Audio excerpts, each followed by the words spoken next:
Bonjour à toutes et à tous. Merci d'être présents dès ce matin pour cette journée assez particulière qu'on a souhaité consacrer au domaine de l'histoire, à l'histoire des mondes juifs, à travers des publications récentes de travaux d'historiens. Donc nous sommes très heureux aujourd'hui d'en recevoir plusieurs, 4, 2 ce matin. Donc merci infiniment Mireille Hadas-Lebel d'être avec nous ce matin.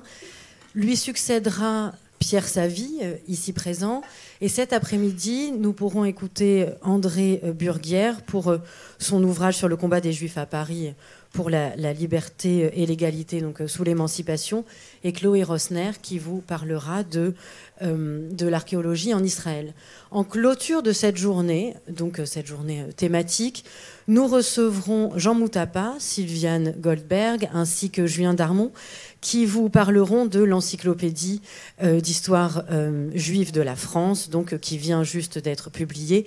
Ils étaient les invités de Marc-Alain Waknin ce matin à Talmudique, peut-être certains d'entre vous les ont entendus, et ils seront nos invités ce soir. Donc je vous invite à partager toute cette journée avec nous. Et nous sommes que dans des temps qui sont si difficiles. Il est bien d'être ensemble. Il est important de transmettre la connaissance. Il est important de penser.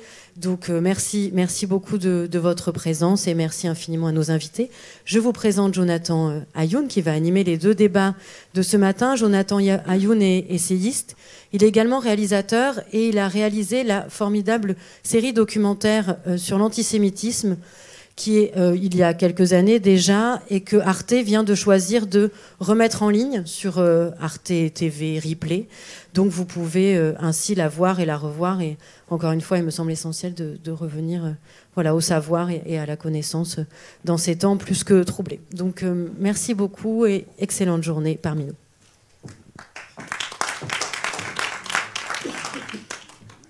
Eh bien, bonjour à tous. Je tiens d'abord aussi à saluer l'hommage de maintenir ce type de journée et d'organiser ce type de journée. En effet, dans ces temps difficiles, on a tous, il faut l'avouer, un peu et même beaucoup la tête ailleurs, mais il est important malgré tout de faire vivre l'histoire et la culture juive de France et du judaïsme même en général, et donc de se réunir comme c'est maintenu ce matin. Donc je pense bien, je suis donc très content d'être là et d'être parmi vous. Je vous présente Mireille Hadas-Lebel, qui est historienne des religions, professeure émérite à l'Université Paris-Sorbonne, hébraïsante, hellénisante, telle que c'est présenté dans une de ses dernières parutions aux éditions Bouquin, dans la collection Bouquin, un livre qui rassemble l'ensemble des œuvres de Flavius Joseph, qui s'appelle Œuvre complète, que vous avez revu, annoté, présenté, introduit, et vous avez écrit de nombreux autres livres, notamment d'ailleurs Flavius Joseph, Philon d'Alexandrie. Je montre Flavius Joseph, qui est aussi donc celui dont nous allons parler ce matin, Philon d'Alexandrie, et également l'Hébreu 3000 ans d'histoire aux éditions Espace Libre, Hillel, un sage au temps de Jésus, et enfin votre dernière parution, qui est un livre inattendu, mais dont vous peut-être nous direz un mot en fin de rencontre, que je vous montre, Récits et légendes des mondes juifs, qui est un livre illustré, pour changer. Mais si nous sommes là, c'est pour parler de Flavius Joseph, de ses œuvres complètes, de ces 4 livres que vous avez décidé de rassembler et de présenter dans la collection Bouquin. Les 4 livres composés donc de la guerre des Juifs contre les Romains, les Antiquités juives, une autobiographie de Flavius Joseph et son dernier, Contrapion. Mais on pourra parler des 4 séparément et rentrer plus en détail. Mais pour démarrer, première question. Alors, le mage a décidé de démarrer cette journée sur l'histoire juive, l'histoire des mondes juifs, par ce livre, par Flavius Joseph, qui est peut-être l'historien de l'Antiquité le plus lu. Est-ce qu'on peut dire que c'est l'historien des mondes juifs le plus lu à travers l'histoire? Est-ce qu'on peut le présenter comme historien? Voilà mes premières questions. Alors, ce que je veux dire, c'est que je n'ai pas du tout l'intention de faire un cours universitaire. L'historien, très bien, il a écrit tel et tel livre, très bien, nous en reparlerons. Mais ce n'est peut-être pas tout à fait un hasard. Si dans ces dernières années, en Israël, il a été l'historien le plus discuté, qui a semblé le plus d'actualité, et encore plus dans les moments présents. Donc, ce qu'il a raconté de l'Antiquité rejoint aujourd'hui une actualité tragique. Voilà. Et c'est surtout là-dessus que je veux insister. Joseph, donc je vais vous présenter quand même Flavius Joseph, et je vais vous le présenter surtout comme un grand témoin de son temps et un grand témoin de la tragédie qui est à l'origine de toutes les autres, de tout le sort des Juifs depuis l'Antiquité, à savoir la prise de Jérusalem par les Romains, la destruction du Temple. La destruction du Temple, oui, nous la commémorons chaque année. Il y a des jeûnes, il y a les étapes qui ont précédé la destruction du Temple, il y a le Tisha B'Av. Mais au fond, est-ce que le Temple importe tellement pour vous et pour nous? Je n'en suis pas tout à fait sûre. Je ne sais pas ce que nous ferions du temple s'il était rebâti. En vérité, c'est l'origine, surtout, des malheurs des Juifs à travers l'histoire qui est rappelée. Donc, et cette origine, nous n'en saurions presque rien sans Flavius Joseph. Parce que vous me direz, il n'y a pas d'autre source. Mais qui est ce Flavius Joseph? Flavius, un nom romain, Joseph, un nom juif en principe, mais bizarrement écrit avec un accent. Eh bien, nous ne saurions rien de notre histoire si il n'y avait pas eu Joseph, parce que les sources juives en hébreu, en araméen, on peut dire qu'elles sont inexistantes. Le Talmud n'est pas un livre d'histoire. Le Midrash n'est pas un livre d'histoire. Qu'on le sache, parce que quelquefois on s'y méprend. Non, il y a certes des échos de l'histoire dans le Talmud et le Midrash, mais il n'y a pas d'histoire. Donc si on veut connaître les faits, alors où se tourner? Ça remonte à une époque où il y avait des Romains sur la terre d'Israël. Alors regardons l'histoire romaine. L'histoire romaine n'a presque rien. Et le peu qu'il y a est assez malveillant, parce qu'on peut comprendre qu'au lendemain d'une guerre contre les Juifs, il faudrait dire plutôt les Judéens, ceux qui habitaient l'ancien royaume de Judée, eh bien, ils n'étaient pas très en faveur à Rome. Donc, revenons au personnage de Flavius Joseph. D'abord, je dois vous dire qu'en Israël, on ne l'appelle pas Flavius Joseph. Aujourd'hui, on lui donne son vrai nom, son nom d'origine. Il s'appelle Yosef ben Matityahu ha-Kohen. C'est un Kohen, donc déjà vous avez compris au passage. Il s'appelle Joseph, c'est son prénom. Son père s'appelle Matthias, Matthieu, si vous voulez, Matityahu. Il est né à Jérusalem. Nous savons exactement quand il est né.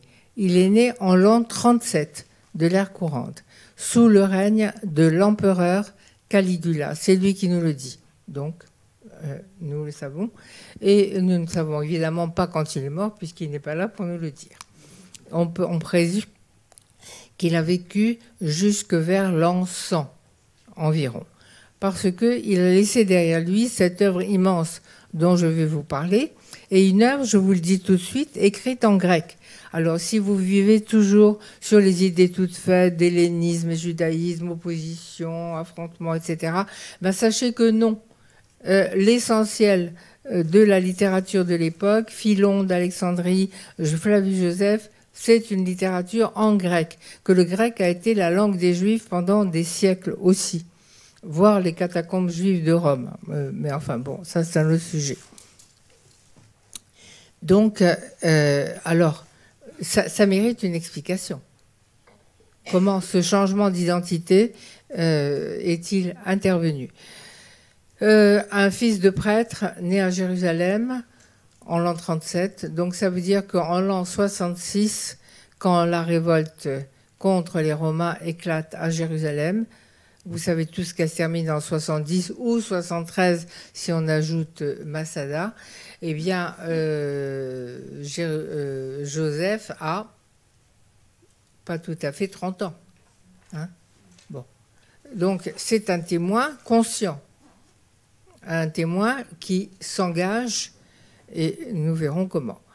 Son éducation, c'est une éducation de prêtre. Ça ne le conduisait pas du tout à écrire une histoire en grec, ni à combattre, comme nous le verrons, ni à prendre les armes contre Rome ou non.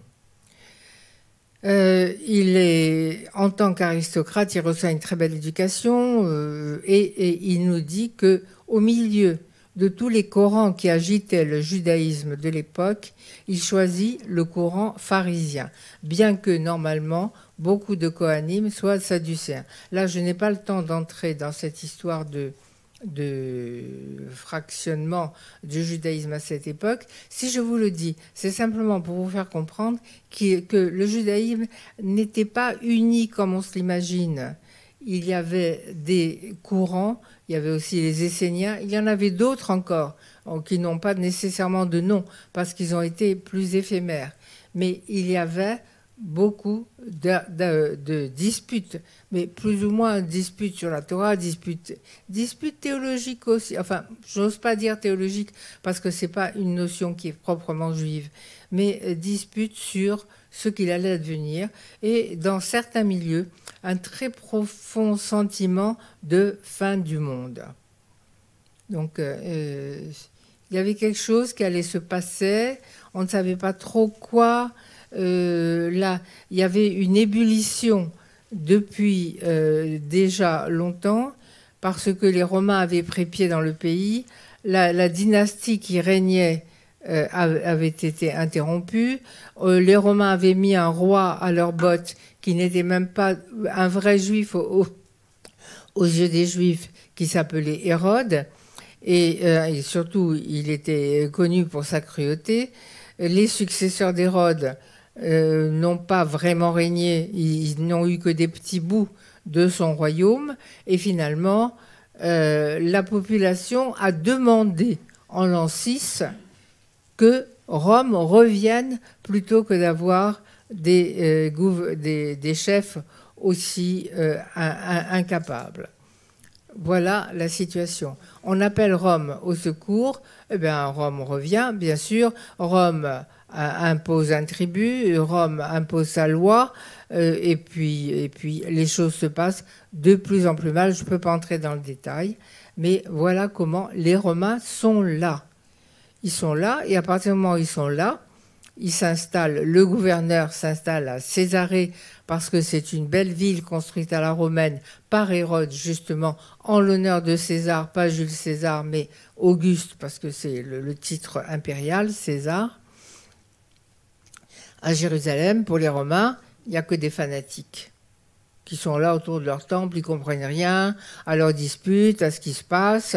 Et pour les contrôler, ce sont eux qui nomment le grand prêtre. Vous avez entendu ? Le grand prêtre, quand le grand prêtre ne déplaît aux Romains, eh bien, il est renvoyé et on va en chercher un autre, toujours dans les 2 ou 3 mêmes familles qui sont riches, qui sont puissantes et qui sont alliées entre elles. Voilà. La situation est la suivante. Donc, Joseph naît dans cette atmosphère d'ébullition. Il est élevé à Jérusalem vraisemblablement, mais aussi il fait un petit tour chez les Esséniens, un petit tour chez un ermite. Enfin, mais quand il a 26 ans, il est envoyé en ambassade à Rome pour libérer des otages, car Rome prenait de temps en temps des otages. Il l'obtient grâce à l'impératrice Popée, femme de Néron, qui, dit-il, était pieuse. On interprète ça comme judaïsante, peut-être. Quand il revient, le voyage a été très long, il a échappé à un naufrage. Quand il revient, le pays est en effervescence. En effet, le dernier procurateur romain est pire que tous les autres. Il puise dans le trésor du temple.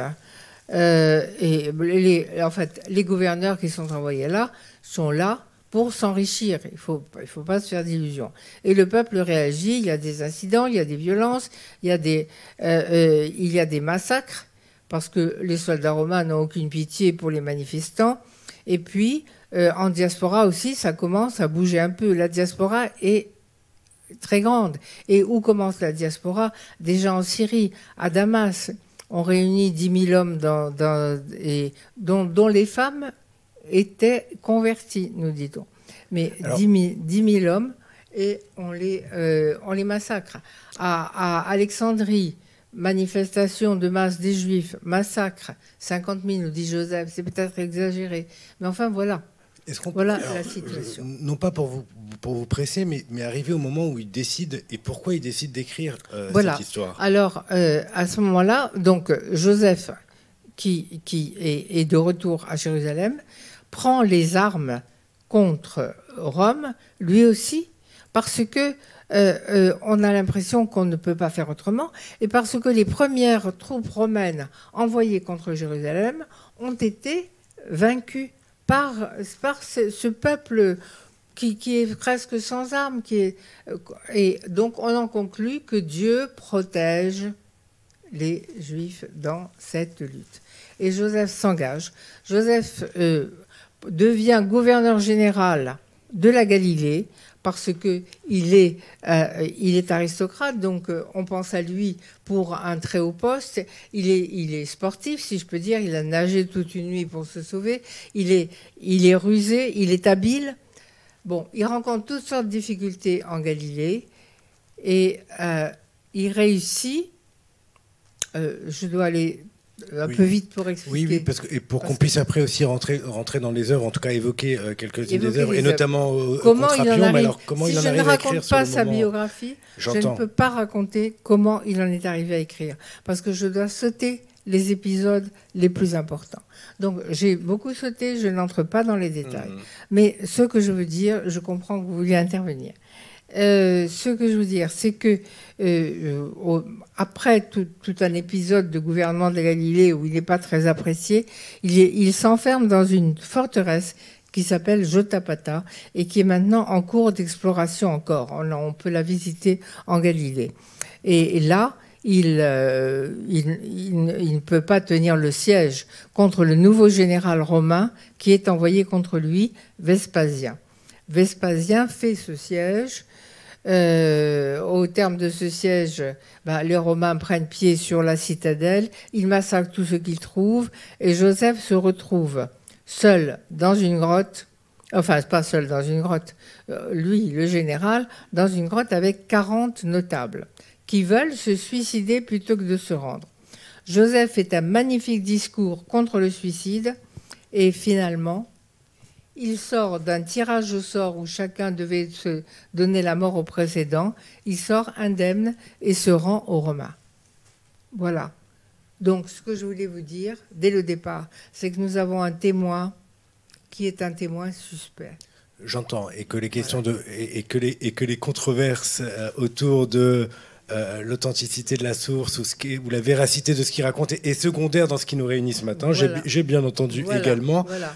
Donc vous avez un Cohen, vous avez quelqu'un qui aime sa patrie, qui aime son peuple, bien sûr, mais qui en même temps ne peut pas sacrifier sa vie. Et donc il écrit sur la protection des Romains, mais il écrit en étant attaché à l'histoire des Juifs. Voilà. Quand il écrira, mais plus tard, l'histoire qu'il a vécue. Et dans cette histoire, il y a la prise de Jérusalem dont il a été le témoin.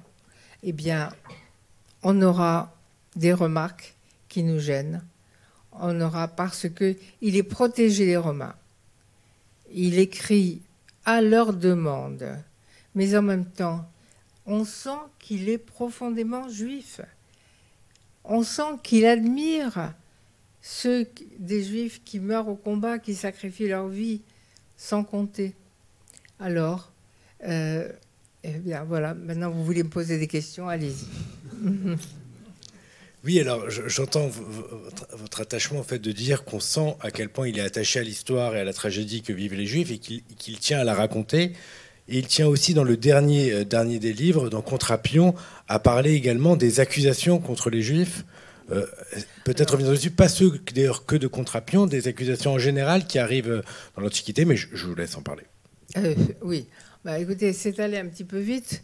Donc, en fait, la raison pour laquelle il est surtout connu dans les milieux juifs, ce n'est pas la raison pour laquelle il a été sauvé de l'oubli par le christianisme, ce que je n'avais pas dit en commençant.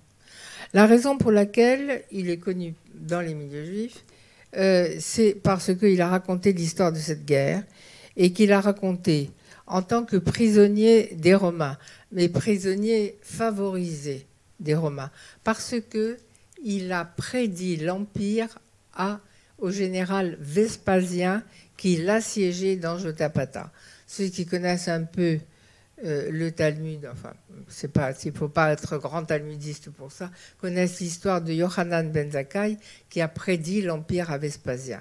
Je ne sais pas si c'est historique, mais Joseph nous dit, quant à lui, que lui a prédit l'Empire à Vespasien. C'était peut-être de sa part une ruse pour s'en sortir une fois qu'il était resté seul vivant au sortir de la grotte de Jotapata. Mais il a été épargné de ce fait. On ne l'a pas envoyé à Rome chez Néron.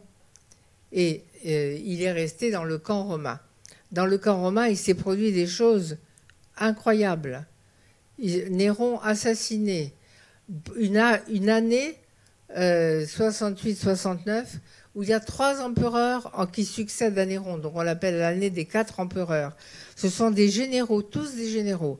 Et tous, ils sont soit assassinés, soit ils meurent au combat, soit... Bien. Donc, et à ce moment-là, pourquoi pas Vespasien?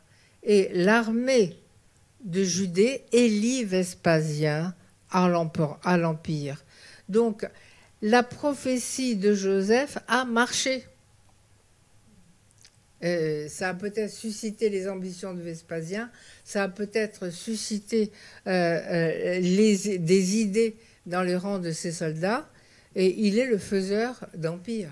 Et ça a marché du coup aussi pour lui, parce que c'est ce qui lui a permis donc de faire sa carrière. Qui lui a permis.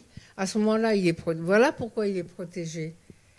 Et ensuite, lorsque Vespasien s'en va occuper le trône à Rome, il confie l'armée à son fils Titus, et Joseph est l'interprète de Titus qui va faire le siège de Jérusalem, et il est donc celui qui appelle les assiégés à la reddition en leur disant que Rome va épargner le temple s'ils se rendent, mais les autres ne se rendent pas. Et alors là, c'est là qu'est le pire, parce que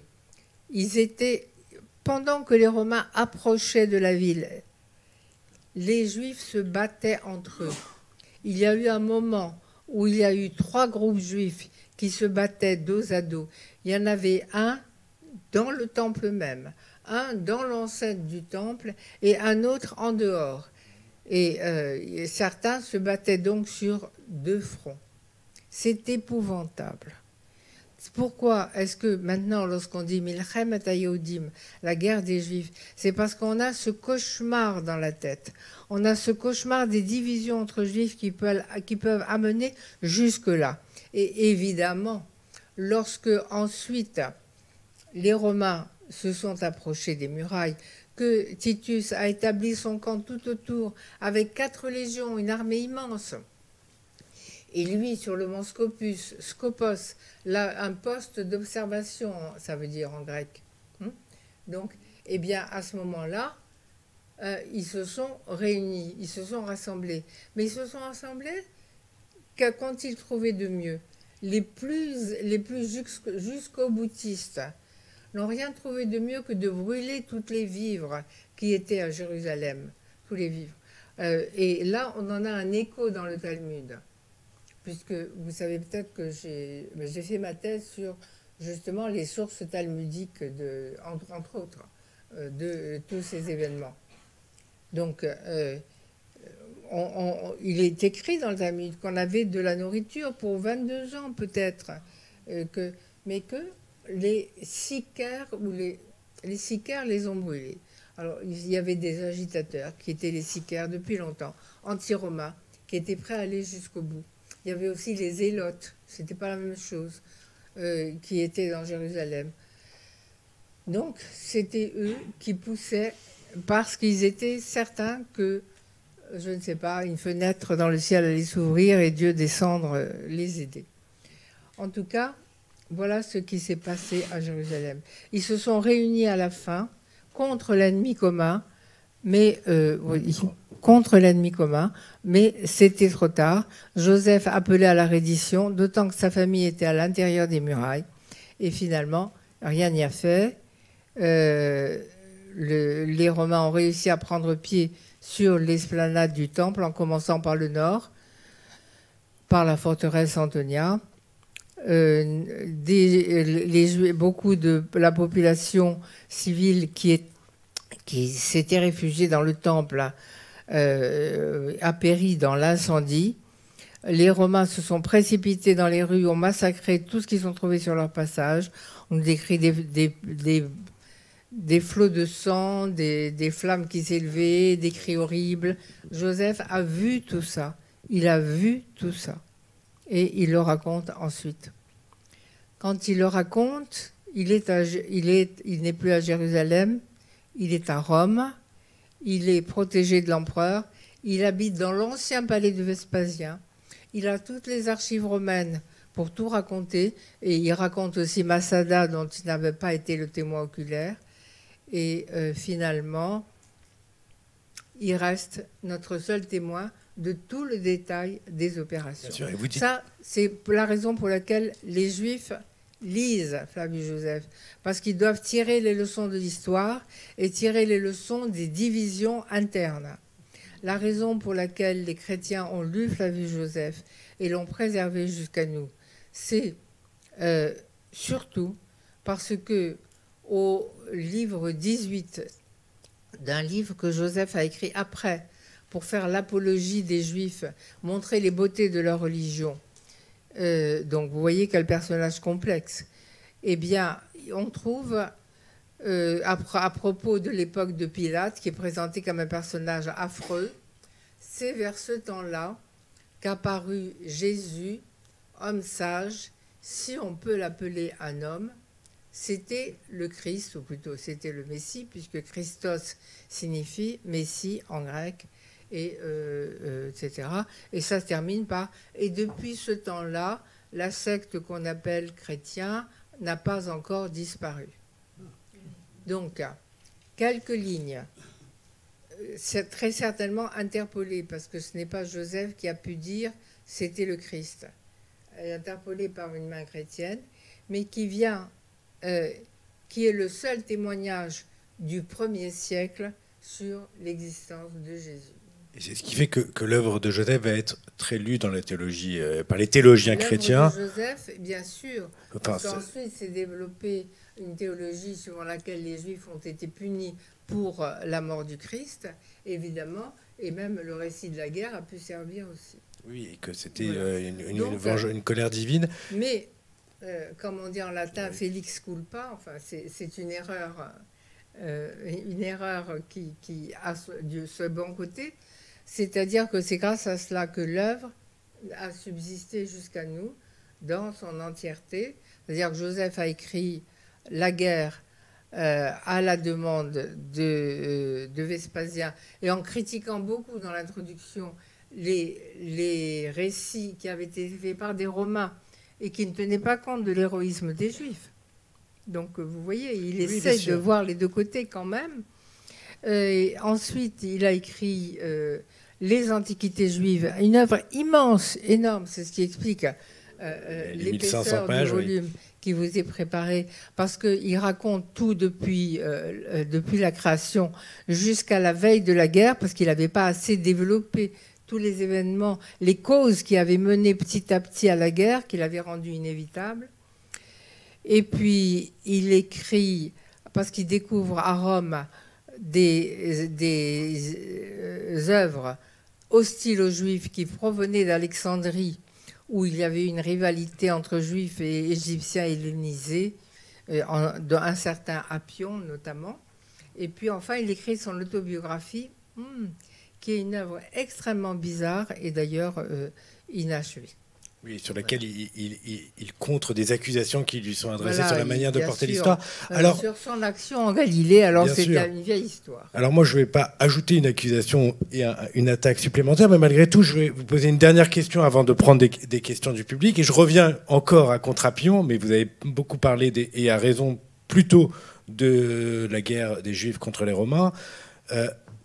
Finalement, c'est aussi donc grâce à son témoignage, son écriture de l'histoire bouleversante, que depuis 150 ans, comme vous le dites, les mondes juifs peuvent aussi s'intéresser à cette histoire, et il offre la source la plus précieuse peut-être que nous avons, enfin la plus précieuse que nous avons aujourd'hui. Mais il n'empêche qu'en écrivant Contrapion pour contrer les accusations portées contre les Juifs, il vient les écrire. Et est-ce qu'on peut dire que c'est aussi par cet écrit-là qu'il y a dans le monde chrétien un matériel pour pouvoir déployer en mythe chrétien des accusations qui venaient plutôt du monde païen, tel qu'il est critique, tel qu'il est démonte, tel qu'il est déconstruit dans Contrapion? Bon. Alors, au passage, vous avez dit depuis 150 ans. D'abord, il faut que je précise que les Juifs ne connaissaient pas l'œuvre de Joseph pendant très longtemps, ou bien qu'ils l'ont connue par une version très déformée, retouchée, etc., qui remonte à l'Italie du Sud, Xe siècle, et qu'on appelle le Josipone. Donc, il y a environ 150 ans, effectivement, que, à cause de la Scala, on s'intéresse à Joseph. Deuxièmement, le Contrapion. C'est vrai qu'en rassemblant dans le Contrapion quelques écrits juifs de l'époque, qui n'étaient pas des écrits nés à Rome d'ailleurs, malgré tout, qui étaient des écrits nés en Orient, en Égypte, peut-être un peu en Syrie, eh bien, il a préservé des œuvres que nous appellerions antisémites, mais je pense que le mot est anachronique, totalement anachronique pour l'époque, jusqu'à nous. Oui, parce qu'il y avait un certain prêtre du IIIe siècle avant, nommé Manéthon, qui avait peut-être découvert le récit de l'Exode, et ça ne lui plaisait pas trop. Donc il a écrit un contre-Exode disant que les Juifs n'étaient jamais que des lépreux qui avaient été expulsés d'Égypte. Bon. Alors, d'autre part, il y avait à Alexandrie, je vous le disais, une grande rivalité entre Juifs et Égyptiens hellénisés. Parce que tant que l'Égypte a été grecque pendant des siècles, c'est l'Égypte ptolémaïque.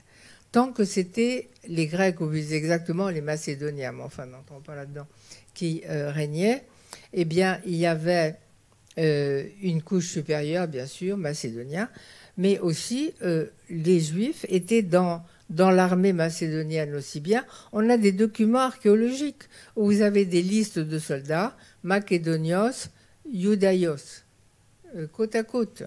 Hein. Alors, donc, ils étaient très bien acceptés dans cette société-là.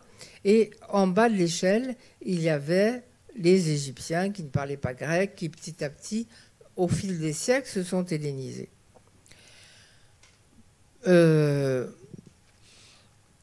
Ensuite, les Romains sont arrivés. Donc les Romains, nous sommes en moins 30, avec Antoine et Cléopâtre qui se suicident, Auguste qui établit son contrôle sur l'Égypte. À ce moment-là, la classe dirigeante, ce sont les Romains. Mais ils ont de l'estime pour les Grecs, parce que eux, ils apprennent le grec. Tout Romain cultivé, c'est le grec. Et en Orient, le grec est la langue même des Romains et des gouverneurs romains. Donc, il y a les Romains. Tout en bas de l'échelle, il y a les Égyptiens, mais qui se sont un peu hellénisés. Et maintenant, il y a une rivalité dans cette couche qui sont les Juifs. Où est leur place? Donc, ils se battent pour le droit de citer Alexandrie. Ils disent qu'ils l'ont toujours eu avant, et maintenant les Romains ne savent plus très bien quoi faire d'eux. Voilà. Alors, on va prendre. Il nous reste quelques minutes, donc nous vous laissons la parole s'il y a des questions dans le public. Oui, monsieur. Oui. Il y a un micro qui arrive.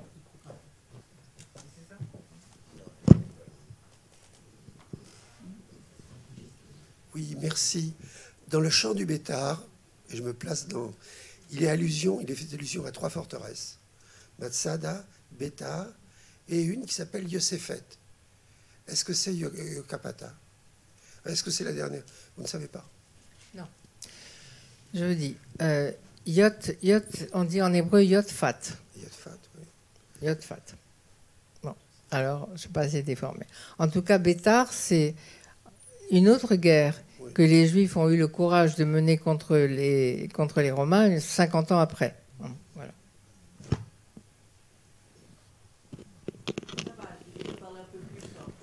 Comme c'est enregistré, il vaut mieux le faire aussi avec le micro. On va tous patienter quelques secondes.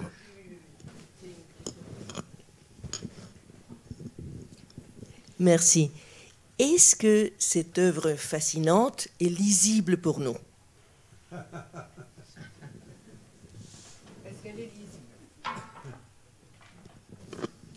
Bon, écoutez, moi j'y suis tellement habituée, je la lis plusieurs fois par jour. Mais j'ai eu les mêmes scrupules que vous.